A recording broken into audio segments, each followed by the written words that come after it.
Gate agent told a black woman she was too ghetto to board. She bankrupted them. A hush fell over Dallas-Fort Worth International Airport on what should have been a routine morning. In a single heated exchange, an airline gate agent told a black woman she was too ghetto to board. Those words seemed almost casual, tossed out with a sneer, but they reverberated like thunder through the terminal. Passengers froze mid-step, uncertain if they had truly heard what they thought they did.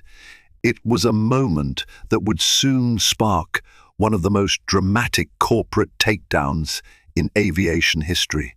Little did the airline know that within days, the woman they had humiliated would expose a web of ugly secrets, setting the stage for a downfall no one saw coming.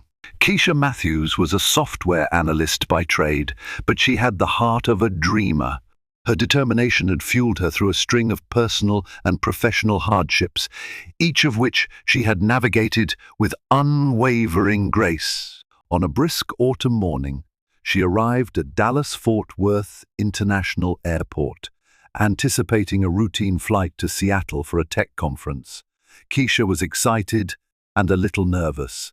She had spent months perfecting her presentation slides, determined to showcase her startup's new data analytics tool.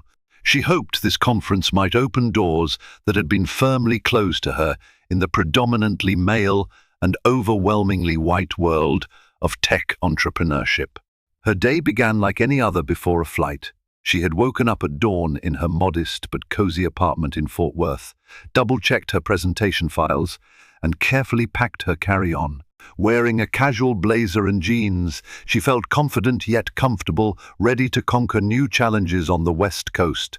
Little did she know, her greatest challenge would arrive long before she even left Texas.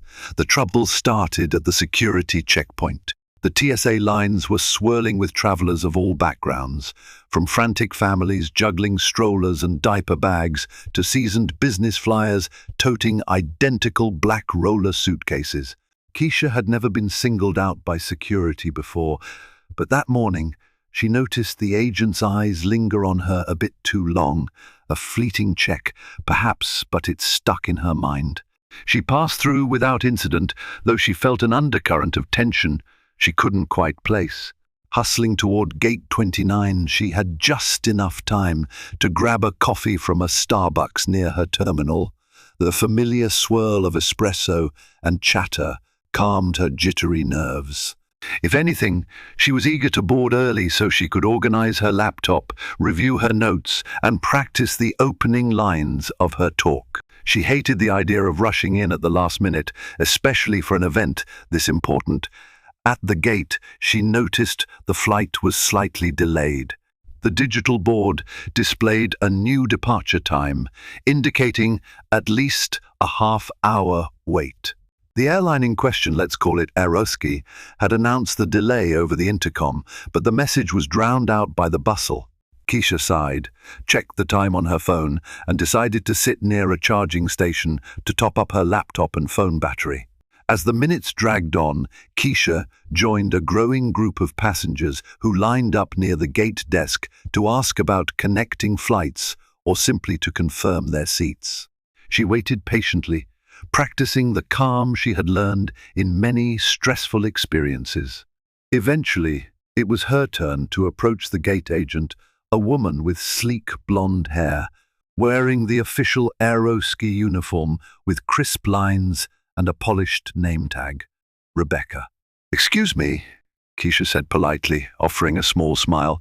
"I'm heading to Seattle for an important conference, and I just wanted to confirm my seat assignment. I noticed there was a delay.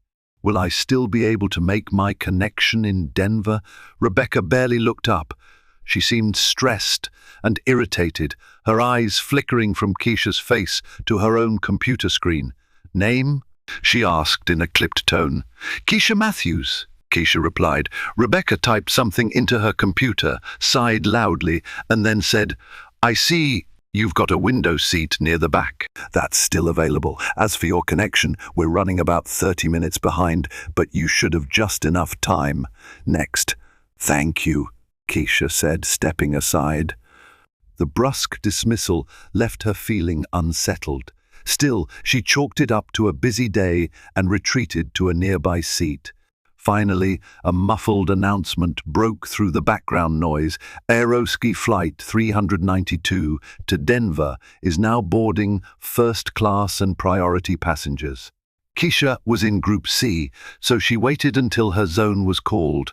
As she joined the line, she fished out her boarding pass and ID. Her heart pounded with anticipation, not because she was nervous about flying, but because she was excited to embark on this new career chapter. When she reached the front, the same gate agent, Rebecca, took her boarding pass. Keisha smiled, attempting a friendly gesture, but the woman's expression remained stony. After scanning the pass, Rebecca halted, frowned, and looked up at Keisha with a disapproving eye. "Where are you trying to go?" Rebecca asked, ignoring that Keisha's ticket clearly read Denver. "Seattle, with a layover in Denver," Keisha answered calmly. Rebecca gave Keisha a slow up-and-down glance that felt invasive. Her lips curled into a barely concealed sneer. "Ma'am," she began with a patronizing drawl, "I don't think you're in the right boarding group, and quite frankly, your behavior in line has been loud." She paused, letting the word hang in the air. "We can't have disruptions on our flight." Keisha's eyebrows shot up. She hadn't said much of anything while waiting, aside from greeting a fellow passenger. Confused, she glanced around. People were starting to stare. "I'm sorry," Keisha managed. "I wasn't being loud. I've just been standing here quietly like everyone else." At that moment, Rebecca rolled her eyes, her impatience flaring. "Ma'am, this flight is full. Maybe you should wait until the next one. We'll accommodate you if there's space, but I'm not letting you board if you're going to bring that kind of behavior on the plane." Keisha felt her pulse in her ears. She couldn't fathom what was happening. "I'm just trying to get to my seat," she said, her voice trembling with equal parts anger and confusion. "I have a valid boarding pass." Rebecca leaned in, lowering her voice, yet it was loud enough that several nearby passengers could still hear. "Look," she said, "I can't have someone who's acting all ghetto on my flight. It's my job to keep the plane under control." The words sliced through the air like a blade. Keisha's face went hot. A hush fell over the immediate area as people took in the gate agent's words with shock. Some looked appalled, others glanced at each other, seemingly afraid to intervene. For Keisha, the blow of that word ghetto fueled a surge of adrenaline in her veins. It was more than a racial slur. It was a direct assault on her humanity, her upbringing, and her dignity, compressed into a single, venomous word. Keisha took a trembling breath. She could either let the comment slide and quietly board the plane, or she could stand up for herself. She decided on the latter. "Excuse me," she said clearly, her voice rising slightly, "but you cannot speak to me like that. I've done nothing wrong. I deserve to be treated with respect, just like every other paying customer here." A small chorus of agreement rippled through the crowd behind her. Realizing she was attracting attention, the gate agent tried to wave Keisha away, but it was too late. People had heard the slur, and some had already pulled out their phones, recording the confrontation. "Ma'am, please step aside," Rebecca ordered, her voice shaking with a new kind of fear. "You're causing a disturbance." "I'm causing a disturbance," Keisha repeated incredulously. "After you called Ghetto, I want to speak to your supervisor." She refused to budge from the spot. A uniformed supervisor soon approached, wearing the same aeroski blazer. His name tag read James, supervisor. He gave Rebecca a sharp look, then turned his attention to Keisha. She explained what had happened, her voice quivering with disbelief and anger. Rebecca interjected with half-truths about how Keisha had been raising her voice and making a scene in line. Keisha stood firm. "I only asked about my seat assignment earlier, and then I boarded with my assigned group. That's it." A small group of bystanders nodded or muttered in agreement. James looked around, noticing the throng of passengers filming the exchange, and seemed to grasp that the airline was on the brink of a very public controversy. He gestured for Keisha to step aside with him, away from the crowd. Reluctantly, Keisha followed. "Ma'am," he said, managing a more diplomatic tone, "I apologize if there was any misunderstanding. We can place you on a later flight free of charge." Keisha's jaw set in determination. "I have a conference to attend. I'll miss it if I'm delayed." James exhaled through his nose, then looked around as if searching for an escape hatch. His voice dropped to almost a whisper. "I have to consider flight safety. If my gate agent says you were causing a disturbance, I can't overrule her immediately. It's airline policy.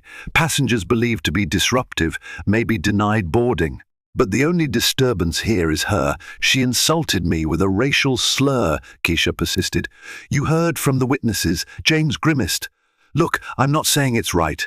I'm saying, for the sake of minimizing further disruption, we'll book you on another flight. We'll even issue you a voucher." Anger flared inside Keisha like a bonfire. She could barely believe the audacity of it. She glanced at the growing crowd. More people were listening in. Some were filming quietly, others glaring at the airline staff. Despite the tension, Keisha realized that in that moment, she had a platform. People were witnessing her ordeal. Letting them deny her boarding felt like capitulating to racism. Yet she was torn. She desperately needed to get to Seattle to present her startup software demonstration. Missing that opportunity could mean a devastating setback for her fledgling company. Then again, if she simply allowed this to happen without standing up for herself, it could encourage further acts of discrimination. Her decision came swiftly. "I'll go," she said, voice steady but eyes bright with unshed tears. "I'll find another way to Seattle, but don't think I'm letting this slide." She turned, noticing the row of smartphone cameras still fixed on her. She nodded at them, a silent acknowledgement of their support, then walked away from Gate 29, head held high, despite the humiliating ache in her chest. For a moment, the entire corridor felt frozen, as if no one knew how to proceed. Then the crowd parted, and Keisha was gone, leaving behind a swirl of chatter, outraged whispers, and more questions than answers. But what no one, not even Keisha, realized at that time was that this blatant act of discrimination was only the tip of a very large, very ugly iceberg, one that would soon come crashing down on Eroski in the form of leaked emails that exposed a sinister corporate culture. And the gate agent's single sentence, "You're too ghetto," would become a rallying cry for justice far beyond the confines of Dallas-Fort Worth International Airport. Keisha spent the next hour in a daze, pacing between airline counters, searching for a way, any way to get to Seattle on time. Other airlines were either fully booked or had flights departing too late to make the conference. Her frustration mingled with the raw sting of humiliation. Every time she replayed the gate agent's words in her mind, "to Ghetto," a fresh wave of outrage surged in her chest. Finally, she managed to secure a standby seat on a competing airline's flight departing later that afternoon. It was far from guaranteed, and she would likely miss part of the first day of the conference, but at least it was a chance. Standing in the second airline's line, she glanced down at her phone. Notifications were streaming in as the incident had begun to circulate on social media. She hadn't posted anything yet, but apparently other travelers had. Some had recognized her in the terminal and tagged her in their tweets and Instagram posts. Aerosky gate agent calls black passenger to Ghetto, refuses to let her board, #racism, #DFW, read one tweet. Another passenger posted a short video clip of Keisha confronting Rebecca at the gate, along with the words, "Couldn't believe my ears." Gate agent said the G word out loud. "This is 2025. We need to do better at Eroski." Keisha's eyes welled up in gratitude for the strangers who had stepped forward to document her story.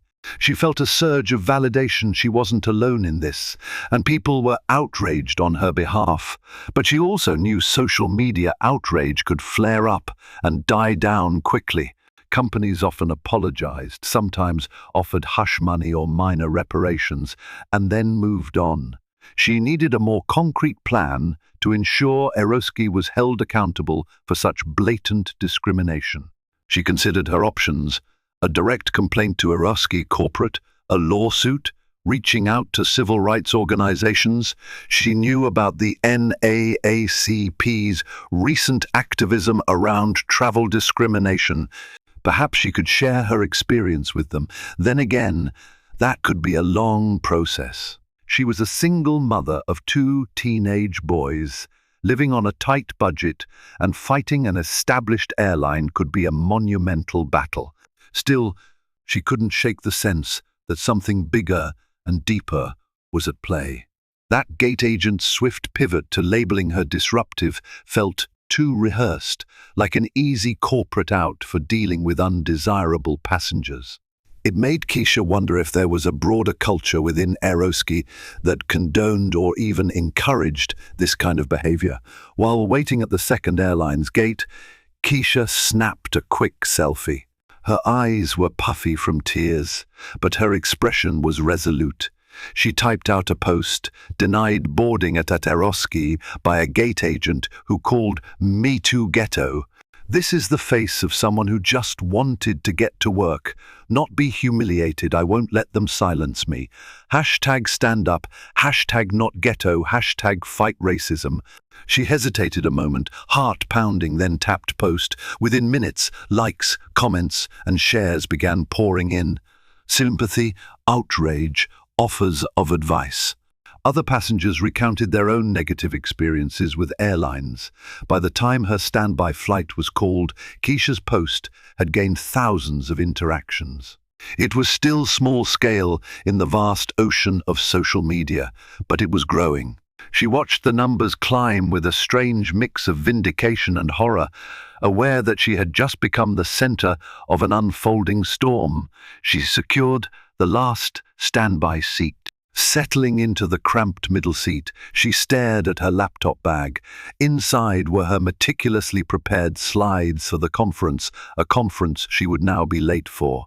Her mind bounced between frustration over that professional setback and a dawning sense of responsibility. People were looking to her to push for real accountability. If she could muster the courage, maybe, just maybe, her fight could become a catalyst for change. She closed her eyes and took a deep breath as the plane taxied down the runway. Whatever happened next, she told herself, she was ready. Touching down in Seattle well into the evening, Keisha rushed to the conference venue, a sprawling event center near Pioneer Square. The city's crisp air and the glow of neon signs calmed her nerves just enough for her to proceed with some semblance of normalcy. By the time she arrived, the keynote presentations were over and vendors were packing up their booths for the day. Keisha's heart sank. Her moment to shine had come and gone without her. Nonetheless, she found the conference organizer, a well-dressed middle-aged woman named Linda, who recognized Keisha's name tag. "You're Keisha Matthews, right? We were hoping you'd make it," Linda said sympathetically. "Is everything okay?" Keisha told her the abridged version of the airline incident, careful not to sound too emotional. Linda's eyes widened with disbelief. "That's horrible. I'm so sorry you went through that," she said, placing a comforting hand on Keisha's shoulder. "Don't worry, we can squeeze you in tomorrow. There's a breakout session in the afternoon. It's not ideal, but at least you'll still get to present." Relief flooded Keisha. It wasn't perfect, but it was an opportunity. She thanked Linda profusely and left for the night. Exhausted, she checked into a modest hotel near the convention center. She flipped on the TV, hoping to decompress. Instead, she found that local stations had picked up her viral story. She saw her own social media photo plastered on the evening news, accompanied by a headline: "Passenger denied boarding, called to Ghetto, Eroski responds." She froze, the remote slipping from her fingers. The anchor said the airline had issued a brief statement. Aroski does not tolerate discrimination of any kind and is investigating the incident. We strive to provide excellent customer service to all passengers. Keisha laughed bitterly. The statement felt hollow, a cookie-cutter response that corporations copy-paste whenever there's a scandal. Her phone vibrated with a text from her aunt, a retired nurse living in Houston. Baby, I just saw you on the news. We love you. Keep fighting. Keisha's eyes watered. She texted back a thank you, then started scrolling through her Twitter feed. Her post had exploded overnight. News outlets were reaching out to her for interviews. Her direct messages were overflowing with both supportive notes and hateful messages accusing her of playing the race card. She swallowed hard. This was going to get even uglier.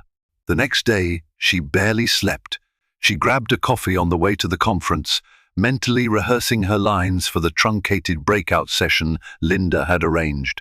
Stepping into the conference hall, she noticed a cluster of journalists milling about. Some recognized her and began to approach, but she politely waved them away, pointing to the badge around her neck. She had an obligation to the conference first.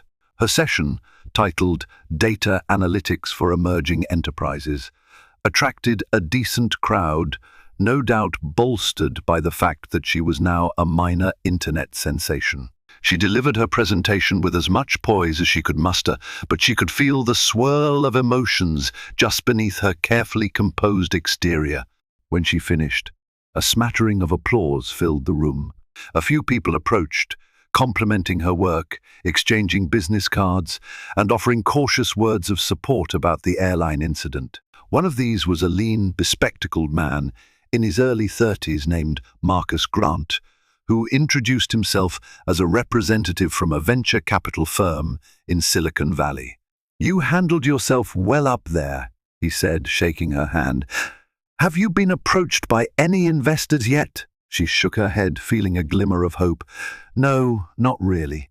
My startup is still in its infancy, and I haven't done a big funding round yet." Marcus nodded. "Your platform could be interesting for a couple of the companies I advise.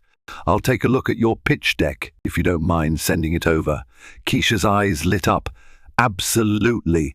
She handed him her card, which included her email and website. He leaned in closer. "And, Keisha, for what it's worth, I'm sorry about what happened with Aroski. I saw it on Twitter. That's not okay." She exhaled. "Thank you." His sincerity was palpable, and it eased some of her tension. After the session, she spent an hour fielding questions from attendees and potential collaborators. Her phone buzzed repeatedly, but she let it go to voicemail. She managed to avoid the journalists for the most part, though she knew she couldn't dodge them forever. The last thing she wanted was to seem ungrateful for the public support she was receiving. Later that afternoon, she finally ducked into a quiet corner by the refreshments table. Sipping a bottle of water, she checked her phone. Dozens of missed calls, urgent texts from unknown numbers. She was about to scroll through them when a push notification popped up. "You have one new message request from Anonymous Aroski." Curious, she opened it.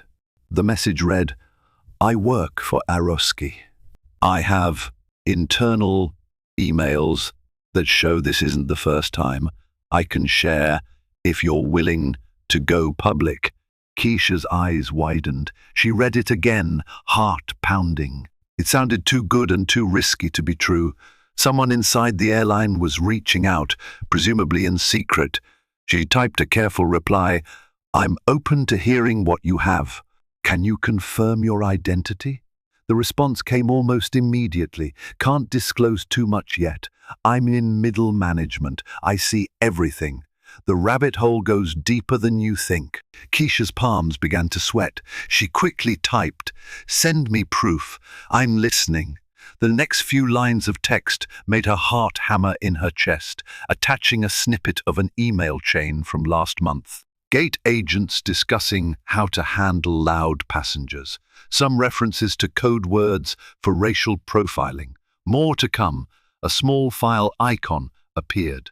She hesitated before downloading it, glancing around to ensure no one was looking at her phone. Then she tapped it, opening a single screenshot of an email chain. Her jaw dropped. She read lines like, "Flag any that fit the description of rowdy demographic, makes it easier to deny boarding if needed. And if they get too vocal, call security and say you're concerned for flight safety." The language was couched in corporate jargon, but it was undeniably racist in intent. She scrolled, absorbing each line, her disbelief morphing into cold rage. This was no fluke or isolated incident with a rogue gate agent. The airline itself, or at least a subset of its employees, appeared to have a system for covertly targeting black passengers and possibly other marginalized groups. No wonder the supervisor had been so quick to label her disruptive and loud. They had a script for it. Her eyes welled with tears, but she blinked them away. This was a bombshell. If these emails were genuine, Eroski could be facing a major scandal. She typed, "This is huge. What do you want from me?" The response, "Nothing except the truth. I'm tired of watching this happen. I'll send you more soon. Don't share these screenshots until I give the go-ahead. I can get the entire chain, plus some higher-level directives. But if this is traced back to me, I'm toast." Keisha's mind whirled. She typed, "I promise to keep you anonymous. Thank you."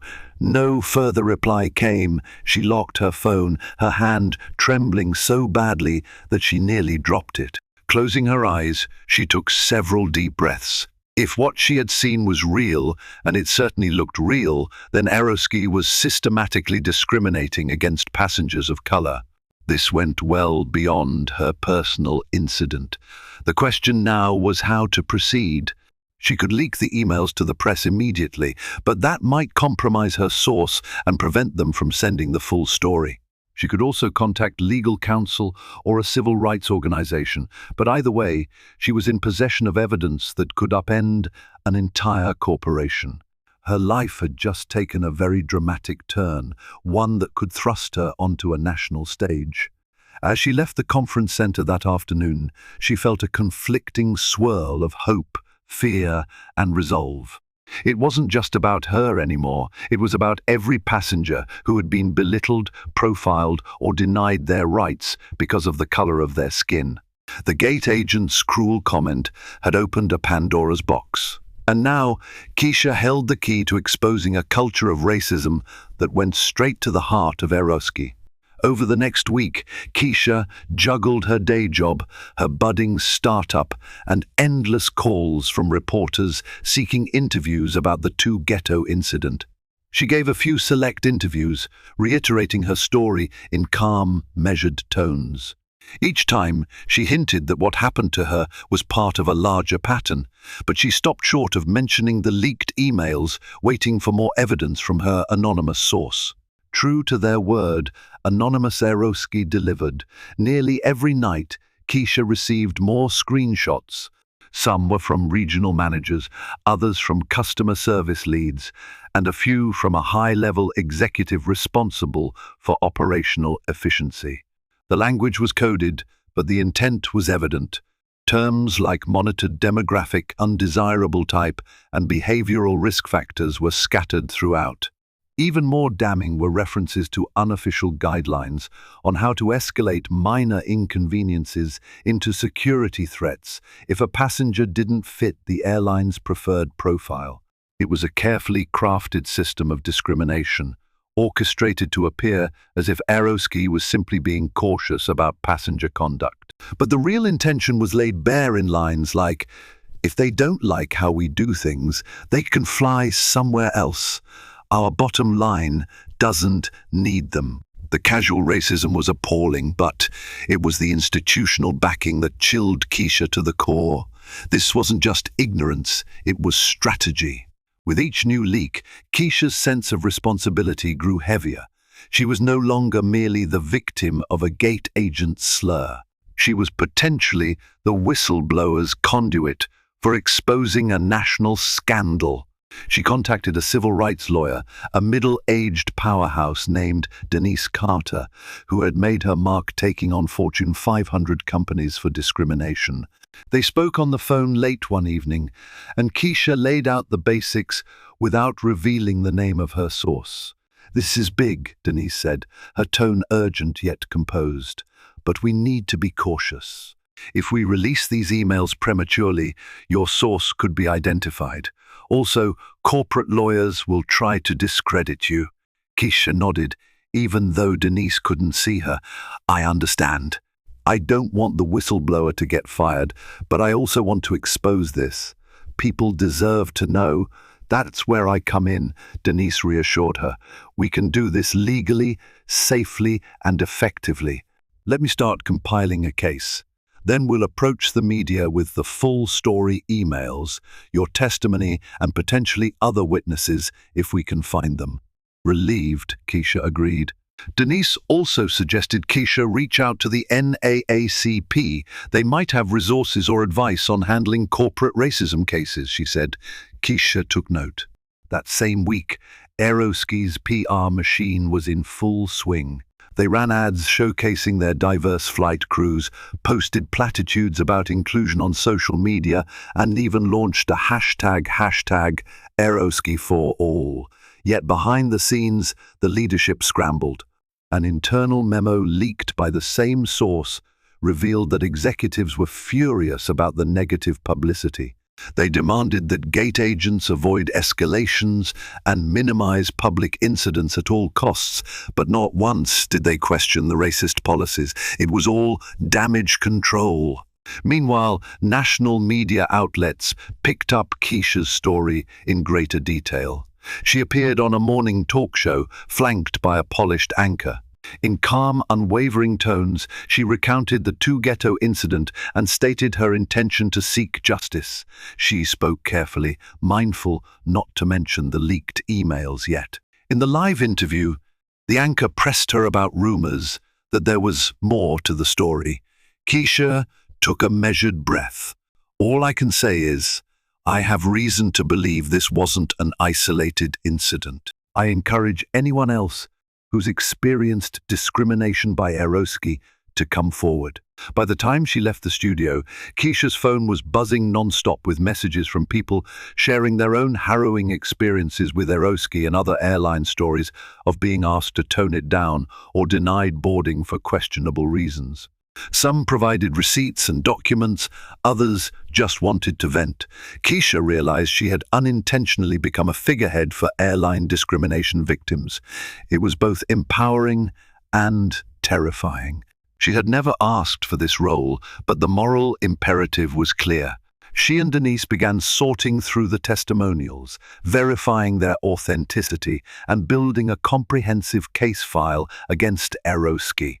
While it was primarily the Ghetto incident that triggered public outcry, the real bombshell lay in the leaked internal communications that proved Aeroski's systematic targeting of passengers of color. As the tension escalated, Aeroski's CEO, Harold Cunningham, went on the record in an exclusive interview with a major newspaper. "These allegations of racial profiling are baseless," he insisted. "We welcome passengers from all backgrounds and have a zero-tolerance policy for discrimination." He looked sincerely into the camera, but Keisha felt a wave of anger watching him spin the narrative.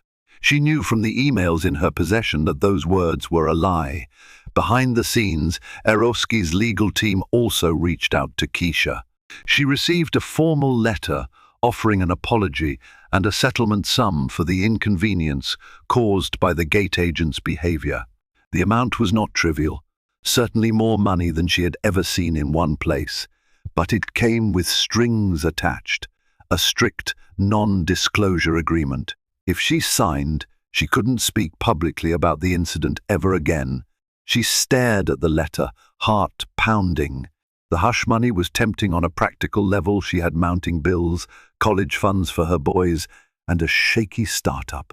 But the memory of that gate agent's sneer still stung her soul. And there were hundreds, if not thousands, of other potential victims. With the emails in hand, she knew she could help them. The next day, she called her lawyer Denise and told her she was rejecting the settlement.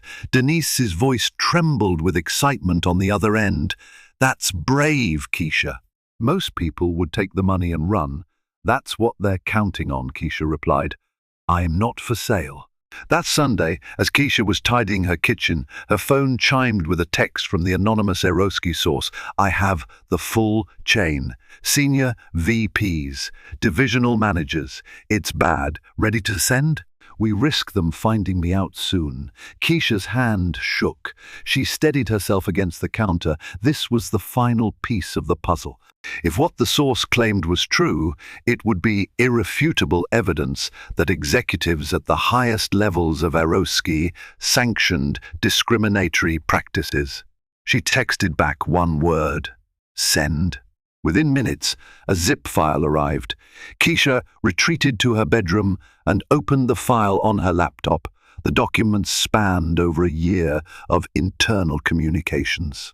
There were monthly discipline rate breakdowns by region, with suspicious references to high volumes of behavioral escalations for certain flight routes that mostly served predominantly Black or Hispanic communities.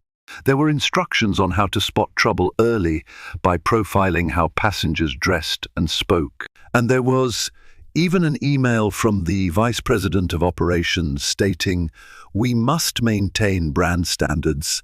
Certain demographics don't fit the Eroski image if they exhibit disruptive tendencies. Trust our gate agents to weed them out." Disgust churned in Keisha's stomach. She read for hours, her outrage deepening with every line. It was a systemic cancer of racism, a policy disguised in corporate doublespeak. She forwarded everything to Denise, instructing her to store it in a secure location. Denise responded within minutes. "We need to go public. This is bigger than a single lawsuit. This is a civil rights issue on a national scale." Keisha agreed. They set a plan in motion: gather more victims willing to testify, coordinate with the NAACP, and contact a major investigative journalist to break the story wide open. The emails would be leaked to the press in a controlled manner, ensuring anonymity for the whistleblower. In the meantime, Keisha braced for the backlash. She knew Eroski would come after her with everything they had: smear campaigns, legal threats, maybe even personal attacks. But she stood resolute, remembering how it felt to be labeled Ghetto and denied boarding. That moment had ignited a fire within her. Now she intended to burn down the entire rotten system. The first rays of morning light revealed something far more disruptive than a standard day's headlines. A major newspaper's front page blared, "Leaked emails reveal systemic racism at Eroski Airlines." Keisha awoke to a flurry of text messages and missed calls, her phone buzzing with the urgency of a once-in-a-generation scandal. The day before, she had quietly handed over hundreds of internal documents to investigative journalist Carmen Rivera, who had spent a sleepless night sifting through the digital cache. Carmen's article was thorough, damning, and backed by a meticulously curated treasure trove of evidence.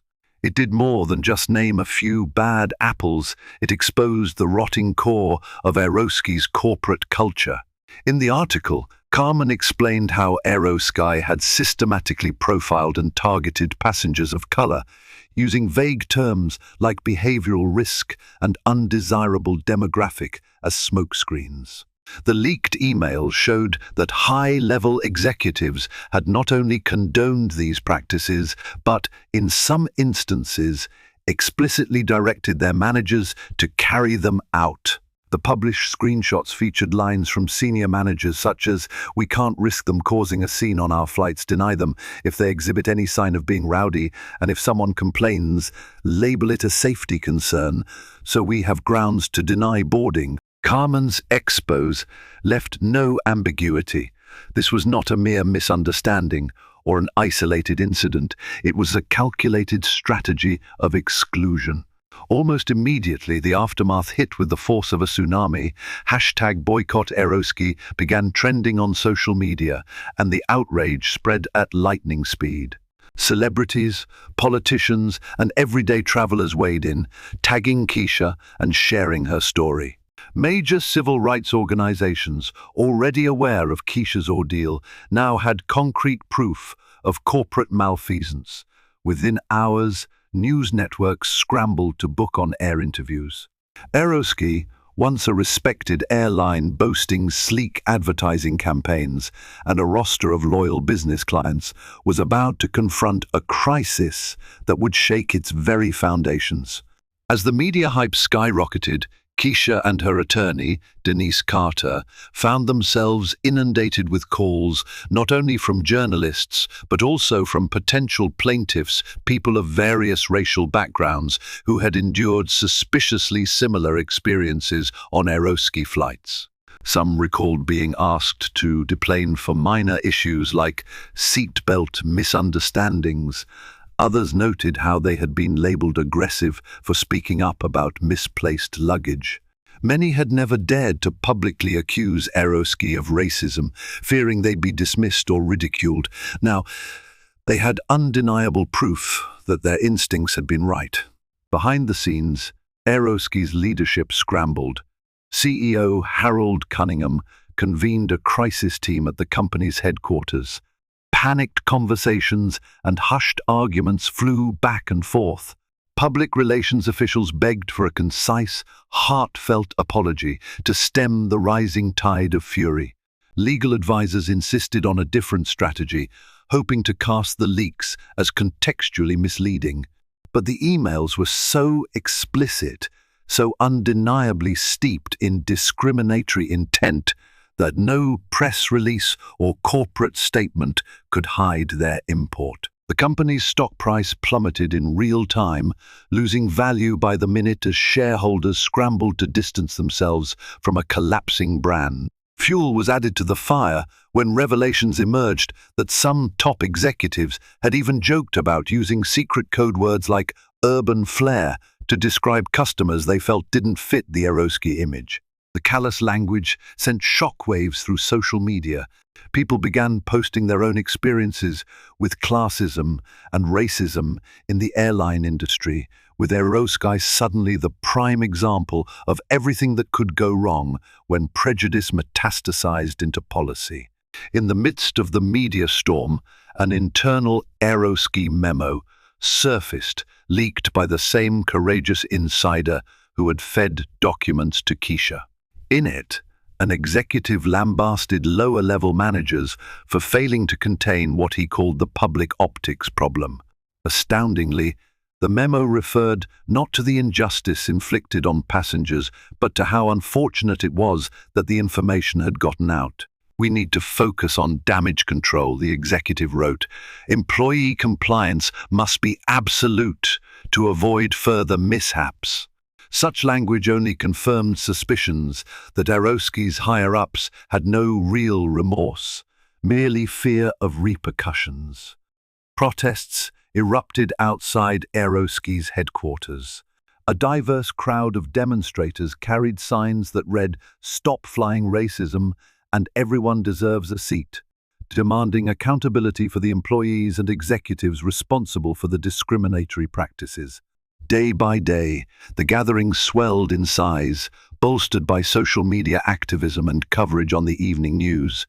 The gravity of the situation was made even clearer when several major corporations, Fortune 500 companies that had relied on Eroski for business travel, publicly announced they were canceling multi-million-dollar contracts. They cited the emails as proof that Eroski's corporate culture clashed with their own stated values of equality and inclusion. For Keisha, watching the uproar was both vindicating and deeply unsettling. In interviews, she repeated that her main goal was never to destroy a company, but to illuminate the systemic injustice that had stripped so many people of their dignity and basic rights. Yet in private, she wrestled with anxiety. She worried about personal safety, about her children, about the hate mail and threats that trickled into her inbox daily. She had never asked to be a public figure, let alone one at the center of a national firestorm. Denise Carter remained a steady guide. Recognizing the magnitude of the lawsuit now forming, she organized testimonies from additional victims who had documented experiences of aerosky discrimination. Many came forward with screenshots of their own complaints, receipts for flights they had been removed from, and even videos of gate agents using racially charged language. All of this further solidified the case against Aerosky, which now stood on the brink of civil rights litigation with enormous financial repercussions. As the revelations mounted, the Department of Transportation and the Federal Aviation Administration signaled they would launch formal investigations to determine if Aerosky had violated federal laws, including those protecting airline passengers from discrimination based on race or ethnicity. Politicians began demanding hearings and threatening sanctions. Shareholder panic spiraled, and Aerosky's market valuation sank to record lows. By the end of the week, experts openly speculated that Aerosky might be forced into bankruptcy if it could not secure emergency funding or restore public trust, a feat that seemed increasingly impossible. Through it all, Keisha remained resolute. She took care with her words during interviews, emphasizing that the purpose was not revenge, but accountability. She repeatedly called on Aerosky to accept responsibility and enact sweeping reforms. Yet the more she spoke, the more Aerosky's attempts to downplay the scandal seemed hollow. Their official statements, peppered with half-hearted apologies and vague commitments to improve training, were drowned out by the unrelenting drumbeat of damning emails that showed a pattern of unapologetic bigotry at the highest levels. In the span of days, the entire aviation industry was put on notice. A single, poisonous word, ghetto, had been the spark that ignited the downfall of an airline, revealing a broader system of racism. As Carmen Rivera noted in a follow-up piece, Aerosky built its reputation on the promise of comfort and inclusivity. Today, the public sees how far they have fallen from that ideal. And so, the tipping point had finally arrived, not just for Aerosky, but for an industry and society forced to confront the real-world consequences of corporate racism. In the midst of boycotts, cancelled contracts, and the threat of formal investigations, Aerosky watched helplessly as its once smooth public image cracked beyond repair. Meanwhile, Keisha, supported by her family, her lawyer, and countless supporters around the world, braced herself for what would come next, the arduous but necessary journey of seeking justice in the face of institutional prejudice. In the months that followed, Aerosky faced a class action lawsuit spearheaded by Denise Carter, representing Keisha and a growing roster of plaintiffs who claimed they had been discriminated against. The case was sensational, drawing hordes of journalists to the courthouse steps every day. Keisha took the stand, recounting the humiliating gate agent incident in front of a packed courtroom. But the most damning evidence came in the form of the leaked emails, which Denise methodically introduced into the record. Each excerpt was read aloud, demonstrating unequivocal racial bias from management down to gate-level employees. Aerosky's attorneys tried to argue the emails were out of context, but they flailed under cross-examination. With each passing day, the airline's image sank deeper into the mud. Public sympathy leaned heavily toward Keisha and the other plaintiffs. Their stories of being unfairly profiled and denied service painted a horrific picture of corporate culture gone wrong. In a dramatic turn, a former Aerosky HR manager took the stand as a surprise witness. She corroborated the existence of unofficial policies aimed at weeding out disruptive passengers, heavily skewed against people of color. Her testimony was the proverbial nail in the coffin. Within weeks, the judge ruled that there was enough evidence for a trial, setting the stage for what promised to be a landmark discrimination case. But Aerosky wouldn't make it that far. Their financial situation deteriorated rapidly. Loss of key business partnerships and a plunging stock price forced them to declare Chapter 11 bankruptcy to restructure. Even that proved to be a temporary salve. Investors were fleeing, and creditors demanded assets be liquidated. It was a staggering fall from grace for a company that had once advertised itself as America's most comfortable airline. Billboards bearing Aerosky's bright logo came down almost overnight, replaced by advertisements from rival carriers. Employees were laid off en masse, from corporate executives to flight attendants who had no role in the scandal but were nonetheless victims of corporate malfeasance. Keisha watched the developments with a swirl of conflicted emotions. She thought about the innocent staff members losing their jobs, the families impacted by Aerosky's collapse. But she also recalled the cold, calculating racism revealed in those emails. The top brass had built their empire on a rotten foundation. She found a measure of comfort in knowing the downfall was a direct result of their own policies. The day the bankruptcy was officially announced, a reporter thrust a microphone in Keisha's face, asking for a reaction. She paused, carefully choosing her words. "I never wanted this," she said quietly. "I just wanted to get to my conference. But when they called me to Ghetto, they ignited a fire." That word is a slur that carries centuries of pain and discrimination, and it turned out that was just the tip of the iceberg. The truth needed to come out. After Aerosky's collapse, life gradually shifted back to a semblance of normal for Keisha, though normal would never quite be the same. She became a sought-after speaker at industry conferences, not just in tech, but also in social justice and corporate ethics panels. She used her platform to push for stronger anti-discrimination policies across all airlines and other industries. Her startup gained unexpected visibility as well. Marcus Grant, the venture capitalist she met in Seattle, followed through on his interest. His firm invested in Keisha's data analytics platform. With that funding, she expanded her team, hired a diverse group of coders, and entered new markets. The very conference she nearly missed due to Aerosky's discrimination had turned into a catalyst for her professional success. Still, she carried emotional scars from the ordeal. Being publicly thrust into the spotlight, receiving death threats from racist trolls, and reliving the trauma in court had been exhausting. Counseling sessions helped her process the whirlwind she had endured. Friends and family rallied around her, reminding her that she wasn't alone. One day, as she prepared for a speech at a corporate diversity symposium, Keisha received a handwritten letter from an ex-Aerosky flight attendant. The woman wrote about how devastated she was to lose her job, but expressed gratitude that at least the truth was exposed. It was an open secret, the attendant confessed. "We all felt uncomfortable, but nobody wanted to risk our livelihoods to speak out. Thank you for being braver than the rest of us." Keisha's eyes misted over. She realized that real change often required sacrifice, and sometimes it was foisted upon those who never volunteered for the role.